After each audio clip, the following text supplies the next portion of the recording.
Hi, I'm Dan, this is BGN, and today I'm reviewing Alan Wake.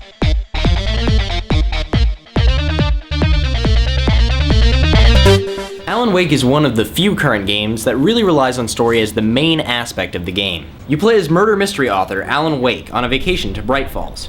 You begin to discover pages to a manuscript that you supposedly wrote, but that you have no memory of writing. And as time goes on, you discover that the manuscript pages are coming true.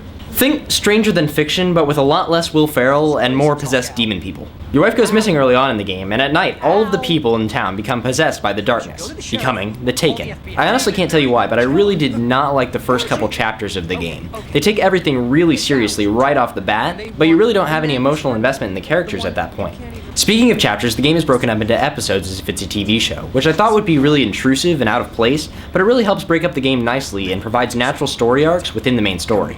They also give you helpful last time on Alan Wake recaps that help make sure you don't get lost in the story. In terms of shooting stuff, Alan Wake is a little different from most other third-person shooters. You have to burn the darkness off of people with a flashlight or other light source, and then shoot them after that. Early in the game, there are several times when you'll have to fight with little ammo and batteries, but a lot of enemies, which is terrifying as all heck. But by the end of the game, you're a bit overpowered. The darkness also possesses inanimate objects, which you will have to fight as well. I've never fought a possessed train before, and I probably never will again. So sad. Graphically, you have to give Remedy props for making their own engine. The lighting looks fantastic, but the character models and animations are less than perfect. The game is really mature, which in regular video games lingo usually means that you can cut a guy's face in half with a chainsaw and then teabag his corpse, but Alan Wake is mature in a different sense. It takes itself a lot more seriously, and it's probably not the type of game you're going to want to play with a lot of buddies. Despite the less than stellar beginning chapters, Alan Wake's story gets really good, and I felt myself rushing through the fights to get to the next story part.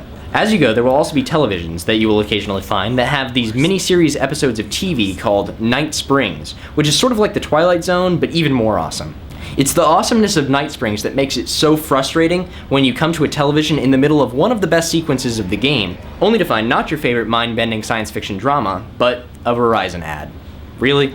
I'm fine with in-game advertising, but I should not be tricked into watching it. Then they give you a 5 Gamer Store achievement for watching the ad because they kinda knew you'd be pissed.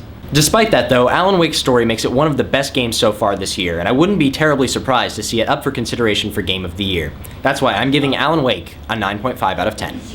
Thanks.